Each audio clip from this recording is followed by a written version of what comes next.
Hello viewers, आज मैं आपको कुछ स्टैंडर्ड नोटेशंस के बारे में बताऊंगा जो कि सेट्स को रिप्रेजेंट करती है। Some standard notation to represent sets. So पहली नोटेशन जो मैं आपको बताने जा रहा हूँ वो कैपिटल एन है। यहाँ जो सेट्स के अंदर कैपिटल एन है वो रिप्रेजेंट क्या करता है? The set of natural numbers. Okay, the set of natural numbers को। अब इसका एग्जांपल एक बार मैं आपको रिमाइंड करा देता हूँ कि नेचुरल नंबर्स क्या होते हैं। 1 2 3 4 5 एटसेट्रा, कहाँ तक जाते हैं? इन्फिनिटी तक। ठीक है, ऐसे ही सेकंड आपका नोटेशन हो गया, कैपिटल डब्ल्यू से रिप्रेजेंट किया जाता है। Capital W means the set of whole number. अब ये सेट की प्रॉब्लम में अगर आपको कहीं पे भी दिया हुआ सेट की प्रॉब्लम हो, चाहे अलजेब्रिक हो, किसी में भी अगर दिया हो, capital W means whole number को रिप्रेजेंट कर रहा है, एन मतलब नेचुरल नंबर्स को रिप्रेजेंट कर रहा है। ओके, अब जो होल नंबर्स होता है उसमें इतना ही डिफरेंस होता है कि नेचुरल नंबर्स के अकॉर्डिंग कि इसमें जीरो भी इंक्लूड हो जाता है। 0 1 2 बाकी सब वही है, इन्फिनिटी तक जाएगा। और जो थर्ड नोटेशन है वो है आपकी इंटीजर की। कैपिटल जेड से भी रिप्रेजेंट किया जाता है और आई से भी किया जाता है। Okay, the set of integers. अब इंटीजर्स की सबसे बड़ी प्रॉपर्टी है कि इसमें नेगेटिव नंबर भी आ जाता है। मीन्स -1 -2 एंड सो ऑन, कहाँ तक जा सकता है? माइनस इन्फिनिटी तक। और इसमें जीरो भी इंक्लूड हो जाता है और सारे के सारे पॉजिटिव नंबर्स हो जाते हैं, मतलब होल नंबर्स भी और नेगेटिव नंबर्स भी। पॉजिटिव इन्फिनिटी तक जाएगा। ऐसे ही कई बार प्रॉब्लम्स में आपको सेट की प्रॉब्लम होगी, अलजेब्रिक हो, ऐसे मैथ्स में पॉजिटिव इंटीजर भी दिया होगा। उसकी नोटेशन क्या होती है? एक्सपोनेंट जेड लिखा होता है जो इंटीजर को रिप्रेजेंट करेगा और उसके ऊपर पावर बनी होगी पॉजिटिव। तो इसका मतलब क्या हो गया? The set of positive integers. Okay, अब सेट ऑफ पॉजिटिव इंटीजर, अब देखो आपके पास इंटीजर का सेट है, इसमें से पॉजिटिव इंटीजर कैसे बना? नेगेटिव वाली टर्म्स को अलग कर दो, तो मतलब 0 1 2 3 4 सो ऑन इन्फिनिटी। तो आप ये कह सकते हैं कि होल नंबर में आपका पॉजिटिव इंटीजर है। Positive set of positive integer कह सकते हैं इसको। ऐसे ही नेगेटिव इंटीजर को रिप्रेजेंट कैसे करते हैं? एक्सपोनेंट जेड जो कि इंटीजर को रिप्रेजेंट कर रहा है और पावर में नेगेटिव साइन लिखा हुआ है, तो means the set of negative integer को रिप्रेजेंट किया जाएगा। The set of negative integer. अब इसमें क्या होगा कि पॉजिटिव टर्म को छोड़ दो और सारी नेगेटिव टर्म लिख लो इंटीजर में से, मतलब माइनस इन्फिनिटी।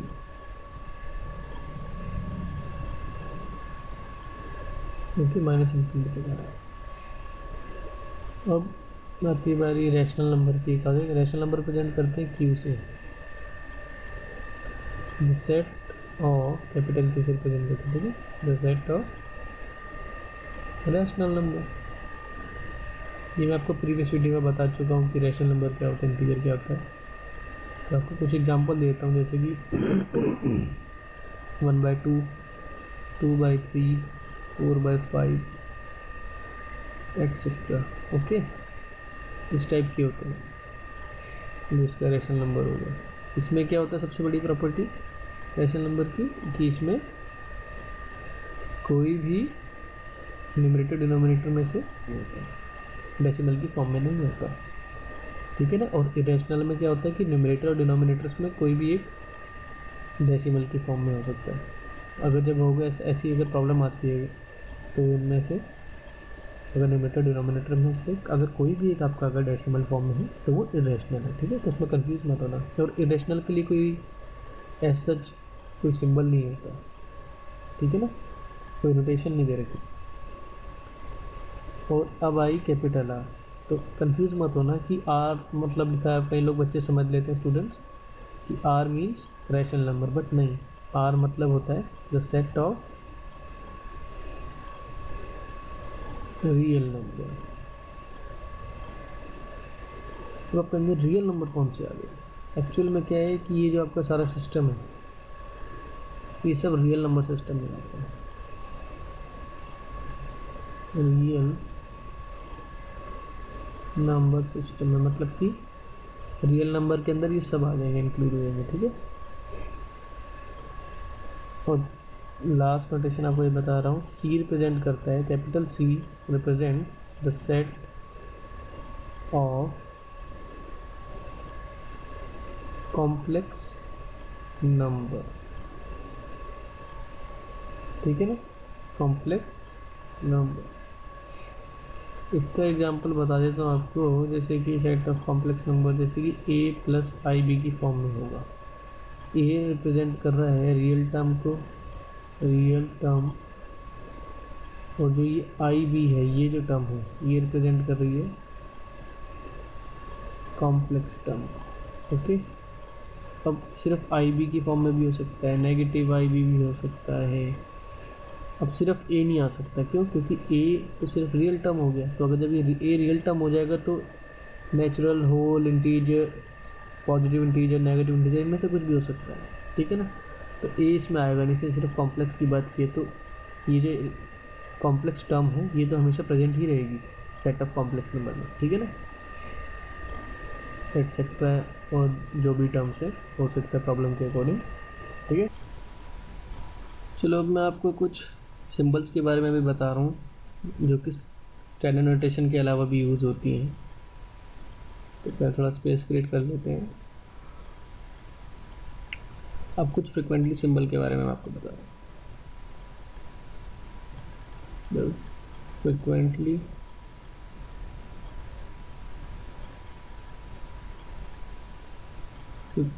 यूज सिंबल्स, ठीक है।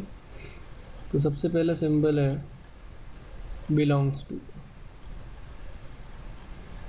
इसको क्या कहते हैं? Belongs to, okay. और सेकंड सिंबल है does not belongs to, does not belongs to, ठीक है। अब इसको अंडरस्टैंड करने के लिए आपको एक एग्जांपल देता हूँ कि आपके पास एक सेट ए है जिसके अंदर ऑब्जेक्ट्स है 1 2 3 4, ओके। अब आपसे पूछा is number 4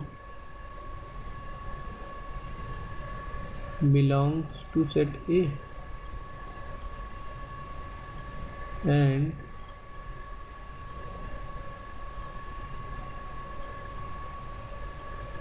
five belongs to set A, ये आपको बताना है, ठीक है। तो इसका सॉल्यूशन क्या होगा? तो सबसे पहले देखते हैं जो ये 4 है, 4 बिलोंग्स टू सेट ए। तो सेट ए में गए, सेट ए में क्या दे रखे हैं? 4 ऑब्जेक्ट्स दे रखे हैं 1 2 3 4। तो आपको चेक करना है जो 4 है क्या ए से बिलोंग कर रहा है? आप कहोगे येस, देखिए रहे क्योंकि 4 एग्जिस्ट कर रहा है ग्रुप ए के अंदर। Yes 4 belongs to set A, ठीक है। अब इतना बार बार लिखने की जगह मैथ्स में एक नोटेशन दे दी गई है आपको, मैथमेटिक्स में इसकी जगह एक सिंबल यूज़ कर सकते हो, 4 बिलोंग्स टू, ये जो नोटेशन हमने यहाँ पे लिखा हुआ है ये नोटेशन, तो आपको सेट्स की प्रॉब्लम में कहीं हर जगह ही देखने को मिल सकता है। तो इसका मीनिंग क्या है? बिलोंग्स टू, ठीक है। ऐसे ही सेकेंड केस में आ जाते हैं कि जैसे कि है 5 belongs to set A, is 5 belongs to set A. तो आपको क्लियरली पता है कि जो 5 है वो सेट ए को बिलोंग नहीं कर रहा क्योंकि इसमें 5 एग्जिस्ट नहीं कर रहा इस ग्रुप में। तो हम क्या लिखते हैं वैसे, अगर जनरली लिखें स्टेटमेंट में, no 5 does not belongs to set A, ठीक है। और वही इसको स्टेटमेंट की इसमें सिंबल की फॉर्म में लिखने के लिखेंगे 5 बिलोंग्स टू का साइन बना के इस पर फिर क्रॉस लगा देंगे, does not belongs to set A. तो ये आपको सबसे ज़्यादा प्रेफर लग रहा है ना मैथमेटिक्स में। इसका और इसका मीनिंग सेम ही है, ये जो दे रखा है इसका और इसका मीनिंग सेम है, इसका और इसका मीनिंग स्टेटमेंट सेम है बिल्कुल स्टेटमेंट का, ठीक है। अब आपको एक और एग्जांपल देता हूँ सिंबल का। एक और सिंबल यूज़ होता है बहुत ज़्यादा, ऐसे करके उल्टा ए बना होता है, इसका मतलब होता है फॉर ऑल, ठीक है। इसका भी एग्जांपल के थ्रू भी समझ लेंगे। और एक नोटेशन और होता है सिंबल, जो आपका सिंबल है इसको कहते हैं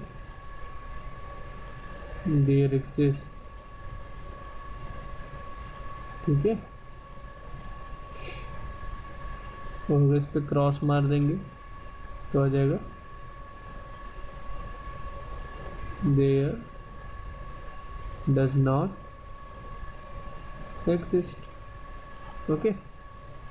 अब फॉर ऑल और there exist there does not exist का एग्जांपल देख लेते हैं, ठीक है। इसका एग्जांपल है, मैं आपको इसका एग्जांपल देता हूँ, देखना ध्यान से देखना। Let x Y be a number, आपका एक्स वाई क्या है, नंबर है, जो कि बिलोंग्स किसको कर रहा है, नेचुरल नंबर के सेट को। किसको कर रहा है, नेचुरल नंबर के सेट को, मतलब एक्स और वाई आपका नेचुरल नंबर है, ठीक है। अब आगे क्वेश्चन देखते हैं, तो क्या बताना है, determine if the following statements are true और फॉल्स। अब इसमें कुछ स्टेटमेंट बता रहा हूँ, आपको बताना है कि ट्रू है कि फॉल्स है, ठीक है। और एक कंडीशन आपको रिमाइंड में रखनी है उस क्वेश्चन को सॉल्व करते हुए कि एक्स और वाई एक नंबर है जो कि नेचुरल नंबर के सेट को बिलोंग करता है, मतलब कि एक्स एंड वाई भी नेचुरल नंबर है। तो फर्स्ट क्या है, फर्स्ट आपको क्वेश्चन देता हूँ, फॉर ऑल एक्स, ध्यान से सुना, फॉर ऑल एक्स, इसको रीड कैसे करना है, for all x there exist a Y, ठीक है, there exist a Y, for all x there exist a Y. अब एक कंडीशन दे रखी है कि X minus Y is equal to 0। अब आपको बताना है कि ये ट्रू है कि फॉल्स है, ठीक है। फॉर ऑल एक्स बोल दिया अगर इसने, तो इसको कैसे सॉल्व करेंगे, फॉर ऑल एक्स, यहाँ पे गिवन है कि एक्स और वाई आपका क्या है, नेचुरल नंबर के सेट से बिलोंग करता है। तो हम मान लेते हैं let x is equal to 1, और इस केस में x belongs to natural number हो जाएगा, ठीक है। एक्स 1 है और नेचुरल नंबर के सेट से बिलोंग कर रहा है ना।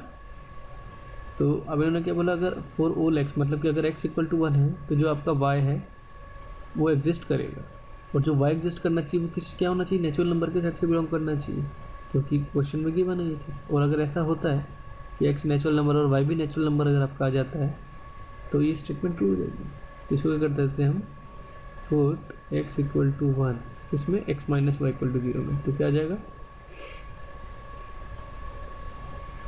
1 minus Y is equal to 0। So y क्या आ जाएगा, 1, जो कि क्या है, y belongs to natural number, क्योंकि 1 है जो आपका नेचुरल नंबर होता है। तो मतलब ये स्टेटमेंट क्या हो गई, ट्रू, ठीक है। अब एक और प्रॉब्लम बताता हूँ, सेकंड प्रॉब्लम आपको एक और बताऊँ, इंटरेस्टिंग लगेगा आपको और इजी भी लगेगा। For all x there exist a Y, ठीक है, ऐसी कंडीशन दे रखी है कि 3x minus Y is equal to 0। अब बताना स्टेटमेंट ट्रू है कि नहीं है। सबसे पहले ये करेंगे, x and y natural number है और फॉर ऑल एक्स बोला है, एक्स के अकॉर्डिंग वाई एग्जिस्ट करेगा, ठीक है ना। इसका मतलब ये होता है, तो मतलब सबसे पहले एक्स को 1 ले लिया, ठीक है, और x इस तरीके से ले रखा है कि नेचुरल नंबर से बिलोंग करेगा। अब क्या कर दिया, for x is equal to 1 किस में किया, इस इक्वेशन में किया। सो 3 इंटू में 1 minus Y is equal to 0, so y is equal to 3। Again आपका जो y है, अगेन जो आपका y है वो किससे बिलोंग किया, नेचुरल नंबर से बिलोंग कर गया। ठीक है, मतलब क्या है, statement true. x and y इस तरीके से एग्जिस्ट कर रहे हैं कि दोनों के दोनों नेचुरल नंबर के साथ से बिलोंग कर रही है, कंडीशन थी, तो ट्रू है स्टेटमेंट। ठीक है, अब आपका थर्ड इसका जो पेज है वो थोड़ा ध्यान से देखेंगे। ठीक, एक मिनट जरा मैं इसको यहाँ लिख लेता हूँ थोड़ा स्पेस देके। थर्ड जो है आपका क्या होगा, for all x there exist a y। ठीक है, एक कंडीशन दे रखी है, x minus 3y is equal to 0। तो करेंगे लेट, वही करेंगे, पहले x को एक नेचुरल नंबर लें, कोई भी, मैंने 1 लिया, अब 2 भी ले सकते हैं, 3 भी ले सकते हैं। ओके, सो कंफ्यूज होने की जरूरत नहीं कि मैंने 1 ही क्यों लिया। Let x equal to 1, x belongs to natural number. ठीक है ना, यही क्वेश्चन में गिवन था, इसलिए मैंने नेचुरल नंबर में लिया। नेगेटिव 1 क्यों नहीं लिया, क्योंकि फिर वो नेगेटिव इंटीजर हो जाता है, और क्वेश्चन की कंडीशन ये थी नहीं, xy बिलोंग्स टू n बोला है उसमें। ठीक है ना, अब क्या करेंगे, put x is equal to 1, इस इक्वेशन पुट करेंगे, तो क्या मिलेगा आपको, 1 minus 3y is equal to 0, so we get y is equal to 1/3। हमें क्या मिलेगा, y is equal to 1/3। So y belongs to n, no, because 1/3 is rational number. ठीक है, तो यहाँ जो क्वेश्चन में जो गिवन था कि let x y belongs to n, natural number से बिलोंग कर रहा है, x भी नेचुरल नंबर और y भी नेचुरल नंबर है। ठीक है ना, तो यहाँ तो इस केस में तो y रैशनल नंबर बन गया, so this statement is false. Okay, ये बहुत ज़्यादा सिंपल मैंने आपको एग्जांपल दिए हैं, ठीक है ना, समझाने के लिए कि फॉर ऑल और देयर एग्जिस्ट का मीनिंग क्या होता है, कि मतलब x के अकॉर्डिंग y ऐसे एग्जिस्ट करेगा, for all x there exist a y। ठीक है ना, कि अगर x नेचुरल नंबर है तो आपका y भी एग्जिस्ट करेगा जो कि नेचुरल नंबर होगा, इसका मतलब ये है। और इसके लिए कंडीशन ये दे रखी है, हमने तभी x की वैल्यू पुट करी है ना, for all x there exist y, for all x there exist y। ठीक है ना, सो आज के लिए बस इतना ही। तो इस वीडियो को जितना हो सके शेयर करें।